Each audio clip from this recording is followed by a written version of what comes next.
한국기독교교회협의회와 한국교회 총연합이 성탄절 메시지를 발표하고 예수 그리스도의 오심이 코로나19 상황에서 위로가 되고 힘이 되기를 바란다고 밝혔습니다.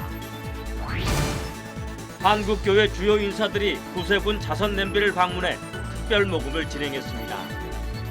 이들은 올해 유난히 추운 겨울을 맞고 있는 소외 이웃을 향해 사랑의 손길을 내밀어 주기를 호소했습니다. 서울 금천구 예수비전교회에서 코로나19 집단 확진자가 발생했습니다. 서울시 방역당국은 지난 12일부터 20일까지 예수비전교회 방문자는 코로나19 검사를 받을 것을 당부했습니다. 코로나19로 교회에서의 예배가 어려워지면서 각 가정에서 예배를 드리는 교인들이 많아졌습니다. 목회자들은 가정예배가 부모와 자녀의 소통이 장이 된다며 한국교회의 가정예배가 자리 잡아가는 계기가 되길 기대하고 있습니다. 여러분 안녕하십니까? CBS 뉴스입니다. 한국기독교교회협의회와 한국교회 총연합이 성탄절 메시지를 발표하고 예수 그리스도의 오심이 위로가 되고 힘이 되기를 바란다고 밝혔습니다. 또 한국교회가 희망의 별빛이 되고 따스한 손길이 됐으면 좋겠다고 말했습니다. 이승규 기자의 보도입니다. 올해는 아쉽게도 아기 예수의 탄생을 모여서 축하할 수 없을 전망입니다. 코로나19 확진자가 연일 1000명에 육박하면서 5인 이상 모일 수 없기 때문입니다. 물론 교회의 경우 온라인 예배를 위해 20명 이하로 모일 수는 있지만 예년만큼의 성탄절 분위기를 기대할 수는 없어 보입니다. 진보를 대표하는 한국기독교교회협의회는 코로나19는 우리에게 독점과 사유를 위해 경쟁을 부추기는 각자 도생의 길이 얼마나 불확실하고 허무한 길인가를 깨닫게 해주고 있다며 사랑만이 공동체적 협동을 가능하게 해주는 일이라고 말했습니다. 교회협은 하나님께서 세상을 사랑하셔서 예수님의 십자가 죽음과 부활을 통해 구원과 해방의 길을 열어주셨다며 성탄의 사건은 사랑이 정의와 평화의 길인 것을 증명하는 영원한 메시지라고 말했습니다. 교회협은 이어 이웃을 타자화하고 세상을 대상화하는 배타적 가치관을 지닌 교회가 공동체 전체를 사랑으로 책임질 수 없다며 사회 속에서 교회가 그 존재의 의미를 상실해가고 있는 현실에 대해 깊은 성찰과 회개로 임해야 한다고 강조했습니다. 어려움을 겪고 있는 사람들, 병마와 싸우고 있는 사람들, 그리고 삶의 무거운 짐을 지고 살아가는 모든 사람들에게 주님의 오심이 위로가 되고 힘이 되고 소망이 되는 그런 복된 성탄절 되기를 간절히 기원합니다. 보수를 대표하는 한국교회 총연합도 코로나19로 인한 절망의 땅에 예수 그리스도는 소망과 평화의 왕으로 오셨다고 말했습니다. 한교총은 올해 성탄절은 다가가고 싶어도 다가갈 수 없는 언택트 상황이지만 예수의 사랑과 평화 안에서 영혼과 영혼이 만나는 영택트 성탄을 만들자고 제안했습니다. 여러분, 우리가 다 모이지 못해도 우리는 희망이 있습니다. 아기 예수님이 우리를 위해서 오셨지 않습니까? 우리 마음에 성탄절에 아기 예수와 함께 아름다운 희망의 꽃을 피워냈으면 좋겠습니다. 한교총은 이어 하나님께서는 코로나19를 통해 예수님의 사랑과 평화를 실천하라는 메시지를 주고 계시다며 한국교회가 희망의 별빛이 되고 따스한 손길이 됐으면 좋겠다고 말했습니다. CBS 뉴스 이승규입니다. 한국교회 주요 인사들이 구세군 자선냄비를 방문해 특별 모금을 진행했습니다. 이들은 올해 유난히 추운 겨울을 맞고 있는 소외 이웃을 향해 사랑의 손길을 내밀어 주길 호소했습니다. 오요셉 기자입니다. 사람들의 발길이 줄어 한산한 명동거리에 구세군 브라스밴드의 캐롤과 자선냄비 사랑의 종소리가 울려 퍼집니다.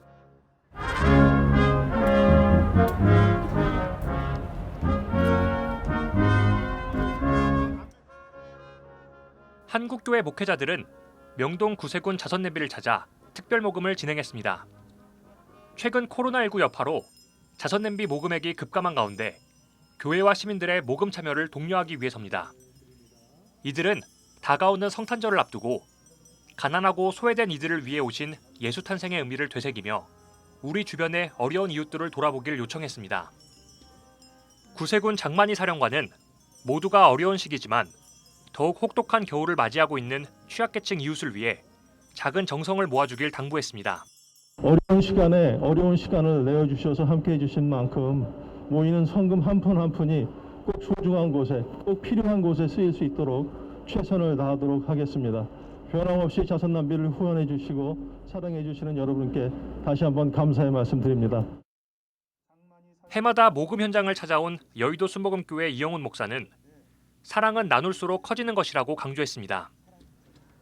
이 목사는 지난 92년 동안 춥고 굶주린 이웃들의 버팀목이 되어준 자선냄비의 역할을 강조하며 한국교회가 소외 이웃을 위한 나눔 활동에 적극적으로 동참해줄 것을 호소했습니다.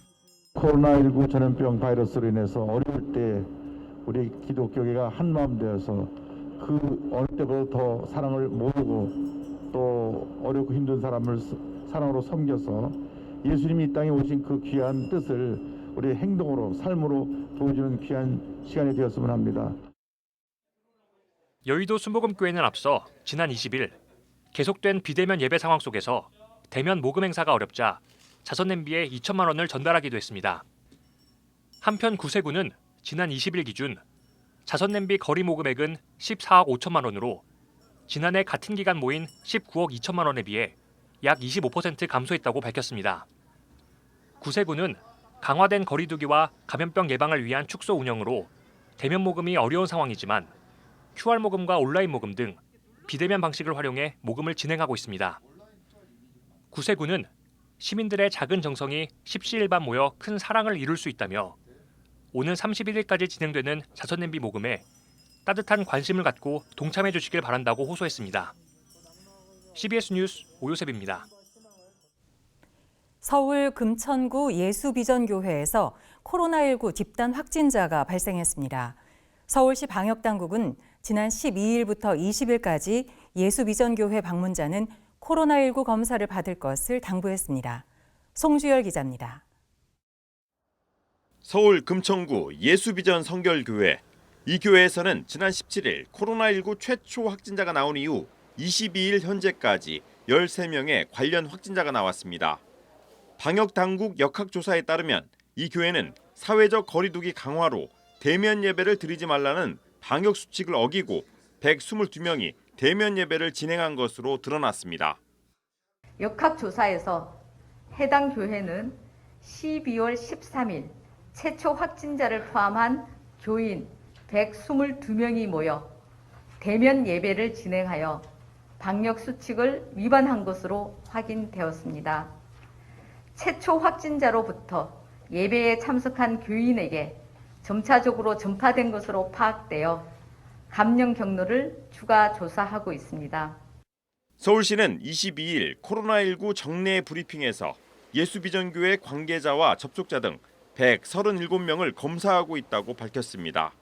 서울시 방역당국은 지난 12일부터 20일까지 예수비전교회 방문자는 코로나19 검사를 받을 것을 당부했습니다. 예수비전교회는 서울시의 교회발 코로나19 확진 발표에 대해 반발하고 있습니다. 예수비전교회 안희환 목사는 자신이 진행하는 유튜브를 통해 코로나19 확진 책임을 교회 탓으로 돌리고 있다고 주장했습니다. 내 남편분이 보건당국에다가 뭐라고 했냐면은 교회에서 감염된 것이다. 교회 발이다. 이렇게 얘기가 된 거예요. 참 안타까운 일이죠. 전철 타고 다닐 텐데 버스 타고 다닐 텐데 거기서 감염됐을 수도 있고 남편이 먼저 외부에서 걸려서 아내에게 옮겨줬을 수도 있는데 무조건 아내 탓을 하는 거예요. 아내가 교회 가서 교회에서 감염된 것이다. 코로나19 집단 감염으로 교회 폐쇄 조치를 단행한 서울시를 조롱하는 듯한 발언도 했습니다. 시청에서 굉장히 좋아하겠다 생각이 들어요. 서울시에서 할 일이 참 어지간히 없는가 보죠. 구청에다 지시를 내려서 예수비전교회 와가지고 감시하게 만들고 몇 차례 그렇게 했는데 이제 확진자까지 나왔으니 서울시청에서 얼마나 좋아할까 그런 생각이 들어요. 이 교회에서는 지난 6월에도 교인 단합대회 등으로 확진자가 발생한 바 있습니다. CBS 뉴스 송주열입니다. 코로나19로 교회에서의 예배가 어려워지면서 각 가정에서 예배를 드리는 교인들이 많아졌습니다. 목회자들은 가정예배가 부모와 자녀의 소통의 장이 된다며 한국교회의 가정예배가 자리 잡아가는 계기가 되길 기대하고 있습니다. 천수연 기자입니다. 올 초부터 유행한 코로나19는 한국교회 예배 환경을 완전히 바꿔놓았습니다. 가장 큰 변화는 예배를 교회가 아닌 집에서 드리게 됐다는 겁니다. 일부에서는 이를 교회적 위기로 보기도 하지만 한편으로는 가정 예배가 일상으로 자리 잡는 기회가 되길 기대하기도 합니다. 서울 광진구에서 목회를 하고 있는 김진덕 목사는 가정을 교회로, 교회를 가정으로를 올해 표어로 내걸었습니다. 가정에서부터의 신앙 회복이 교회와 사회의 회복으로 이어지기 때문입니다. 코로나19로 교인들을 매주 만날 수는 없지만 김 목사는 가정 예배서를 만들어 교인들이 집에서도 예배를 드리도록 지속적으로 권면했습니다. 일주일에 한 번 교회 나와 예배를 드리는 것으로 하나님께 드리는 이런 신앙의 생활을 다 마쳤다는 안이한 생각이 아니라 가정부터 하나님이 원하시는 그런 모습, 그런 생활. 가족 간의 대화와 유대가 약화되는 현대사회에서 가정예배는 부모와 자녀 간 소통의 장으로서 역할도 합니다. 30년 가까이 가정예배서를 집필해온 대한성공회 이경호 주교는 가정을 신앙적으로 바르게 세우는 건 오늘날 중요한 목회적 과제라면서 가정예배는 세대와 세대를 잇는 신앙의 이어달리기라고 말했습니다. 부모님이 오랫동안 믿었던 그 신앙을 자녀들과 더 깊은 대화를 통해서 이렇게 어려운 삶 속에서도 믿음으로 이렇게 잘 견뎌왔구나 하는 것들을 보고 듣고 나누면서 이 가족의 사랑을 더 깊이 견고하게 하는 그런 기회가 되지 않을까 싶습니다. 목회자들은 예배라는 용어가 주는 부담감을 가정에서는 내려놓을 것도 조언했습니다. 부천 낙원교회를 담임하는 남궁천수 목사는 절차나 형식에 구애받게 되면 가정예배 자체가 부담스럽고 짐이 될 수 있다고 말했습니다. 말씀 앞에 가족들이 다 노출되어지는 그 시간, 환경, 여건에 따라서 매이지 말고 하나님 앞에서 가족들이 한 자리에 모이는 것이 가정예배의 가장 중요한 출발점이 될 것 같습니다. 목회자들은 가정예배를 시작하는 이들에게 시중에 나와 있는 가정예배서를 참고하되 그것만이 모범 답안은 아니라면서 가족 구성원에 맞는 예배 분위기를 만들어가는 게 필요하다고 덧붙였습니다. CBS 뉴스 천수연입니다. 2016년 구의역 김군 사망 사건과 2018년 태안화력발전소 김용균 씨 사망 사건 등 하청 노동자의 산재 사망이 끊이지 않고 있는 가운데 기독 시민단체들이 중대재해기업처벌법 제정을 국회에 촉구하고 나섰습니다. 평화누리와 교회개혁실천연대 등 기독 시민단체들은 오늘 여의도 국회 앞에서 기자회견을 열고 이번 임시국회에서 중대재해기업처벌법을 반드시 제정해야 한다고 강조했습니다. 이들은 중대재해기업처벌법 제정이 바로 대통령이 강조했던 노동 존중 사회로 가는 길이라며 더 이상 죽음을 방치해서는 안 된다고 덧붙였습니다. 이들은 이어 산재 사망이 집중되고 있는 50인 미만 소기업에 대해 유예기간 없이 전면 적용하라며 그동안 피눈물을 흘려온 노동자들과 가족의 절규에 귀를 기울이라고 당부했습니다. 예배 도중 반복적으로 큰 소리를 지르는 행위로 예배 절차를 지연시켰다면 예배 방해죄에 해당한다는 대법원의 판결이 나왔습니다.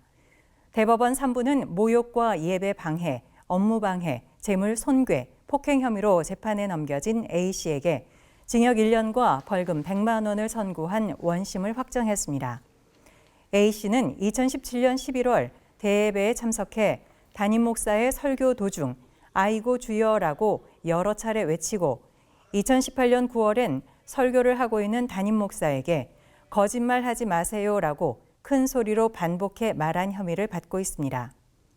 1심은 A씨의 행위가 복음에 대한 화답이나 신앙 고백과 같은 자연스러운 종교 예식에 참여한 것이라 보이지 않는다며 A씨에 대해 징역 1년과 벌금 100만 원을 선고했으며 대법원도 원심의 판단이 옳다고 밝혔습니다.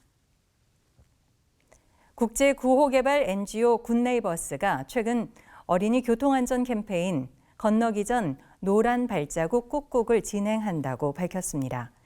굿네이버스 경기 구리 남양주 지부와 구리시 등이 함께하는 이번 캠페인은 횡단보도에 노란색 정지선과 발자국으로 만들어진 보도블록을 설치해 어린이들이 안전하게 신호를 대기하도록 돕는 캠페인입니다.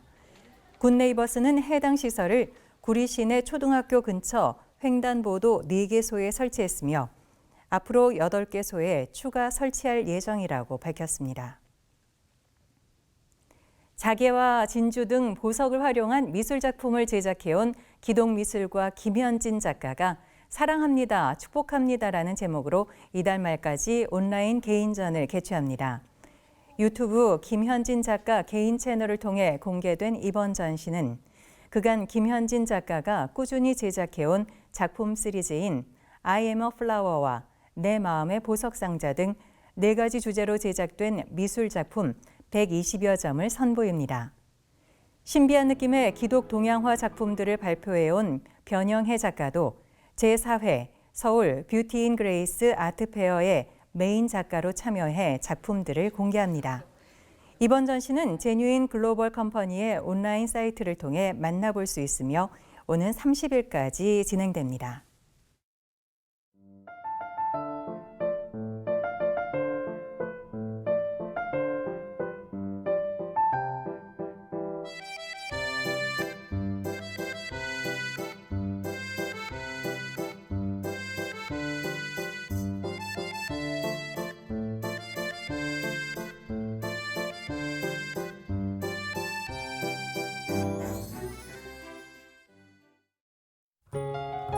내일은 전국이 대체로 건조한 가운데 곳곳에 미세먼지로 인한 연무가 나타나겠습니다. 밤엔 중부지방과 전북과 경북 일대에 비나 눈이 올 것으로 예상됩니다. 내일 아침 최저기온은 영하 6도에서 영상 3도, 낮 최고기온은 5도에서 13도로 평년 수준을 유지하겠습니다. 이상으로 CBS 뉴스를 마칩니다. 함께해 주신 여러분 고맙습니다.